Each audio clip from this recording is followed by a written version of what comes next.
बार बार दलाल शब्द, पाकिस्तान दलाल देश, इस शब्द का इस्तेमाल हुआ। अच्छा, बुरा लगा तो सॉरी, बुरा लगा तो सॉरी, बुरा नहीं लगा सर, आप पाकिस्तान के बारे में जो बोलिए कोई दिक्कत नहीं है। कि दूसरों को हल्का जानकर भारी हैं आप, मयार देखा है आपका कितने मयारी हैं आप, उफ तक निकलती नहीं जिल्ले इलाही के खिलाफ, दरबार की आदत है आपको, दरबारी हैं आप। क्या ये इस्लामाबाद बातचीत का दी एंड है? इस वक्त जब मैं आपसे बात कर रहा हूं दोस्तों, पाकिस्तानी सेना प्रमुख फील्ड मार्शल असीम मुनीर अमेरिकी राष्ट्रपति डोनाल्ड ट्रंप से मिलने वॉशिंगटन का रुख कर रहे हैं। यानी मुनीर अमेरिका की तरफ से ईरान के अंदर जासूसी करने के लिए गया था।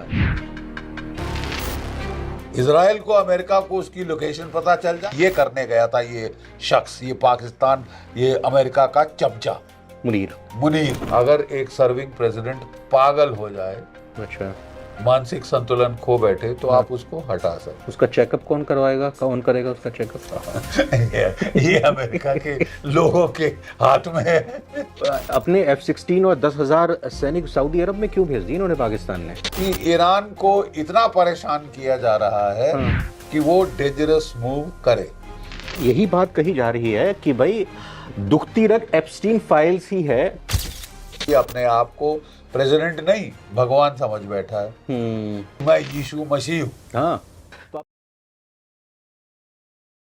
देखा है साहब कि हमारे देश में पाकिस्तान की कोई बात नहीं है। हमको सिर्फ फिक्र पड़ गई है कि ईरान टेररिज्म कर रहा है, अमेरिका के खिलाफ कर रहा है, और हमारे जो लोग मर गए, क्या किया है आप लोगों ने उसके लिए?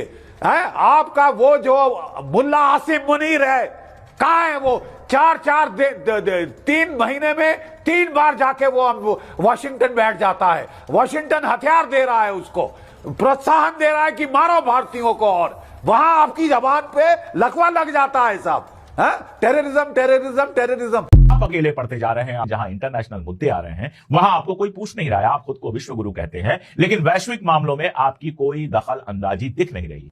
आपकी जहाजेगिरी अब ये सारी दुनिया के सामने है। लेकिन फिलहाल तो ये कंडीशन है कि डिप्लोमेसी के मामले में नरेंद्र मोदी को आसिम मुनीर ने या पाकिस्तान ने पीछे छोड़ दिया है। ये एक ऐसी बात है जिसको एक बार बैठकर नरेंद्र मोदी को सोचना चाहिए कि ऐसे हालात कैसे बन गए कि रशिया से भी आपकी वैसी दोस्ती नहीं रही, चाइना से भी दोस्ती नहीं रही, श्रीलंका से भी वैसी दोस्ती नहीं रही, ईरान से भी वैसी दोस्ती नहीं रही, अरब मुल्कों से भी ऐसी दोस्ती नहीं करते हैं। और आपको ये बहुत अच्छी तरह पता है हैदर हयात साहब कि भारत के अंदर जो पाकिस्तान की जो पोल खोली जाती है ना, भारत की फिल्म इंडस्ट्री ही ऐसी है जो पाकिस्तान की असल पोल खोल सकती है, क्योंकि हम आपसे नस नस से वाकिफ हैं। मैं आदित्य धर को जानता हूं। आदित्य धर ने जितनी शानदार फिल्म उरी बनाई, उतनी शानदार उन्होंने धुरंधर बनाई है। उरी याद है ना आपको? उरी याद है ना हैदर हयात साहब? हकीकत में आप लोगों को चपेड़े ठुड्डे और घूसे पड़े हैं पाकिस्तान से। तो जितनी फतूहात है ना माजी करीब की भारत की पाकिस्तान के खिलाफ, वो सारी बॉलीवुड में तो आप जो है जंग जो है आपकी फौज जो है, जंग जो है वो जंग के मैदान में नहीं जीतती है, आपके दिमागों में जीतती है, टेक्स्ट की किताबों में जीतती है। ध्यान रखिएगा हैदर हयात साहब इस बात को। चलिए मैं आगे चलता हूँ, मेरे पास दूसरे केस भी हैं। आप लोग बॉलीवुड में अच्छा मिर्च मसाला बनाते हैं, आप लोग बॉलीवुड में अच्छा मिर्च मसाला बनाते हैं, लेकिन यह भी हकीकत है कि माजी करीब में आपकी सारी फतूहात पाकिस्तान के खिलाफ सिर्फ बॉलीवुड की हद तक महदूद हैं। उससे बढ़ के आप लोग हकीकत में कुछ नहीं बिगाड़ सकते। आपने पाकिस्तान का जिक्र किया सर, और मैं इस बात पर लगातार सोच रहा हूं। जैसे पाकिस्तान के साथ कल एक बड़ी मीटिंग हुई है जिसमें टर्की भी था, इजिप्ट था, पाकिस्तान था, सऊदी अरबिया था। पाकिस्तान सऊदी अरबिया के बीच में पैक्ट है और कहा जा रहा है कि एक मुस्लिम नाटो बनाने के लिए ये एक नई पहल हो रही है जिसमें इजिप्ट और तुर्की शामिल हैं, और जाहिर है कि आगे और भी अरब कंट्रीज शामिल हो सकती हैं और मुस्लिम कंट्रीज शामिल हो सकती हैं। एक तो ये तो अरब वर्ल्ड और मुस्लिम वर्ल्ड में पाकिस्तान का अपना एक इंपॉर्टेंस बढ़ा है, जबरदस्त। पहले भी था लेकिन बहुत ज्यादा बढ़ा है। इंटरनेशनल डिप्लोमेसी में अगर आप देखें तो Pakistan is a centre of attraction. हर जगह से पाकिस्तान की बात हो रही है। ट्रंप बाकायदा ट्वीट कर रहा है तारीफ करते हुए, ईरान ट्वीट कर रहा है, और इन सब मसलों में कुल मिला जुलाकर, जैसा एक वहां के अमेरिका के एक एक्स डिप्लोमेट ने कहा कि 4 हमारे जो राष्ट्रपति थे, प्रेसिडेंट्स थे, उन्होंने इंडिया को करीब लाने की कोशिश की और इंडिया से अच्छे रिश्ते बनाए, लेकिन ट्रंप ने पाकिस्तान के लिए इंडिया को छोड़ दिया है, नारे कर दिया है। तो ये पाकिस्तान का इतना मजबूत होते जाना, मतलब एक तरफ मुस्लिम नाटो बनना, दूसरी तरफ वेस्टर्न पावर का भी $1.2 बिलियन का उसको लोन और मिल गया है IMF से। यूएई ने उससे लोन वापस मांगा तो सऊदी अरबिया ने वो लोन चुका दिया, वो पैसे दे दिए। ये भारत के लिए खतरे की घंटी है। नहीं देखो, पहली बात तो हमारे अगर मेन स्ट्रीम मीडिया का इसमें रोल देखो तो आई थिंक हमने बहुत खराब तरीके से रिएक्ट किया इस पे। वी मस्ट एक्सेप्ट सर, हालांकि मैं कंपेयर नहीं कर सकता। आप एक मेजर जनरल रहे हैं, आपने कॉम्बैट्स की हैं, एक और बंदा है जो खुद को एक्स आर्मी पर्सन कहता है, शायद 5-6 साल वो आर्मी में रहा है, और वो एक चैनल पे खड़े होकर चिल्लाता है कि लेबनान पे बम गिरा दो और ईरान पे बम गिरा दो, इजराइल मेरा भाई है। सॉरी टू से सर, आर्मी पर्सन्स मेरे बहुत दोस्त रहे हैं, मेरे साथ के लोग भी आर्मी में रहे हैं और आप जैसे सीनियर्स भी हैं जिनसे मैं लगातार सीखता हूं, बात करता हूं, but this kind of language on a national news channel, मतलब क्या इमेज हमारी ये लोग बनाएंगे? बहुत शेमफुल, बहुत शेमफुल। और ये दूसरी बार हुआ है। पिछली बार इन्होंने आरागची साहब को बिल्कुल उनको जब कि हमारे इनविटेशन पे आए हुए थे, ऑप सिंदूर के आसपास आई थिंक पहले थे, पीस बात तब सुअर कहा था, जो कि आप समझ सकते हो किसी इस्लामिक कंट्री में या इस्लाम में सुअर को कहना, तो ये फ्रिंज एलिमेंट है। सर, किसी को भी आप इस्लाम छोड़िए, किसी हिंदू को भी सुअर कहेंगे तो वो नाराज ही होगा। हाँ, वो भी तो भी नाराज होगा। स्वाइन तो अंग्रेजी में भी गाली है सर। हाँ, बट पाकिस्तान का है रोल, लेट अस सी। टर्की के साथ उसके रिलेशंस बहुत अच्छे हैं, सऊदी अरेबिया के साथ बहुत घनिष्ठ हो गए। अब उनकी एक पूरी कंटिजेंट अशोक चली गई है सऊदी अरेबिया को प्रोटेक्ट करने के लिए। तकरीबन 12-13 हजार सैनिक और एयरक्राफ्ट उन्होंने बेस बना ली अपनी एक तरीके से सऊदी अरेबिया में। तो फ्यूचर में पाकिस्तान एक इंपॉर्टेंट नेशन रहेगा and we must deal with it, we must understand. देखो इसको, समझो इसको और फिर रणनीति बनाओ। भारत बहुत बड़ा देश है, बहुत जनसंख्या है हमारे पास, और हमें इतनी जल्दी घबराना भी नहीं चाहिए कि कोई खतरा हो जाएगा, कोई कुछ हो जाएगा। We will have leverages but हमें थोड़ा ठंडे दिमाग से सोचना पड़ेगा कि हमें आगे इस चीज को कैसे डील करना है।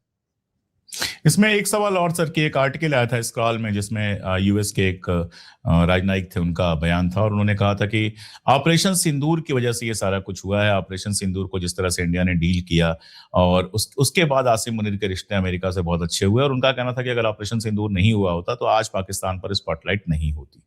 तो क्या ऑपरेशन सिंदूर बड़ी गलती थी? कहाँ गलती हो गई? नहीं, गलती हमारे नैरेटिव में हुई। मुझे जो लगा, हम बहुत खुश हुए पहले दिन जब हिट किया उनके टेरर टारगेट्स को, उसके बाद उनकी बेसेस को हिट किया, बहुत पिन पॉइंट एक्यूरेसी से हिट किया, और 3-4 दिन में लड़ाई खत्म भी होगी। इज्जत आबरू के ऊपर हाथ लगाना, ये देखो साहब मर गए, ये हो गया और मैंने नहीं हटाया, इसको मैंने मजबूर कर दिया। मतलब जो पाकिस्तान का नाटक आपने किया, आपने पता कर लिया मंशा क्या है कि हाँ ये वो करना चाहते हैं, सीज फायर करना चाहते हैं, तो इसका मतलब कमजोर है, मैं नहीं करूंगा। ओके, ठीक है।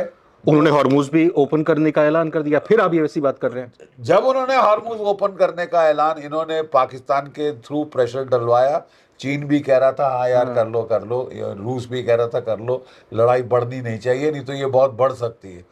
तो डोनाल्ड ट्रंप ने नाटक कर दिया कि दुनिया को दिखाने की कोशिश की कि देखो मैंने हरा दिया, देखो मैंने इनके घुटने टिका दिए।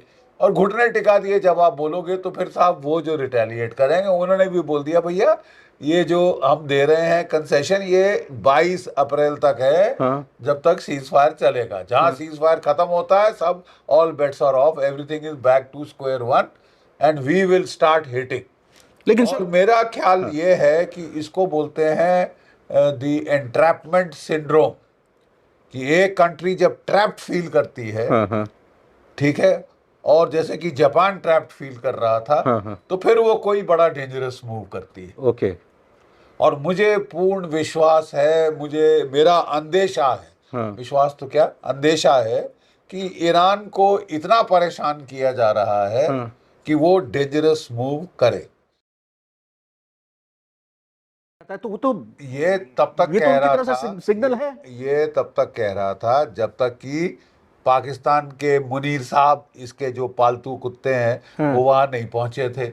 अच्छा। ईरान में जहां उन्होंने ईरान से सिग्नल दिया कि हाँ साहब ये बातचीत के लिए तैयार है, तो डोनाल्ड ट्रंप के सुर ही बदल गए। Instead of reciprocating, showing relief, showing this thing, ये दुनिया को ये नाटक करने में लग गया है और इस नाटक में दुनिया मर जाएगी। यानी मुनीर अमेरिका की तरफ से ईरान के अंदर जासूसी करने के लिए गया था। मैं बिल्कुल जासूसी करने के लिए गया था। वो पहले सारी मीडिया में रिपोर्ट्स आई थी कि वो कोशिश कर रहा है कि मैं अरागची खमेनी से, मैं क्या कहते हैं, Yes. जो मुस्तफा खमेनी से मुलाकात करने की भी मुलाकात करूंगा, नहीं करने दी गई है। हाँ। और उसका मतलब क्या था, इजराइल को, अमेरिका को उसकी लोकेशन पता चल जाए जहां वो बॉम्बिंग ऑपरेशन शुरू करते हैं, पहले मुस्तफा खमैनी को मार डालें। ये करने गया था ये शख्स, ये पाकिस्तान, ये अमेरिका का चमचा मुनीर, आसिम मुनीर, मुल्ला मुनीर, ये करने गया। ऐसा मुल्ला है ये, ठीक है, कि मैं जाके बहाना करूंगा कि साहब मैं तो उनसे टॉप लीडरशिप का मन जानना चाहता हूँ, उनका ध्यान, उनका क्या रवैया है। अगर ऐसा करने में कामयाब तो बच जाता, वो बच जाएगा ऐसा करके। अगर ऐसे करने में वो उसकी मुलाकात हो जाती मुस्तफा खमैनी से, तो मुझे तो खमैनी की जान पे खतरा लगता। नहीं तो मुनीर और पाकिस्तान बच जाता क्या, या जाके बैठ जाता अमेरिका में? ये तो कहीं में ना कभी इसको अमेरिका जाना ही पड़ेगा। परिवार तो वही है, परिवार तो पहले भेज दिया है। हाँ। ठीक है साहब। और ईरान भी इसकी दगाबाजी ध्यान से देख रहा है, समझ रहा है, और वो इतने बेवकूफ नहीं है कि उनको मतलब समझ ना आए कि आपकी मंशा क्या है, आप ड्रामा क्या कर रहे हैं, सिंसियर एक्टिंग कर रहे हैं, जाके वर्दी डाल के वहां पहुंच जाते हैं और वहां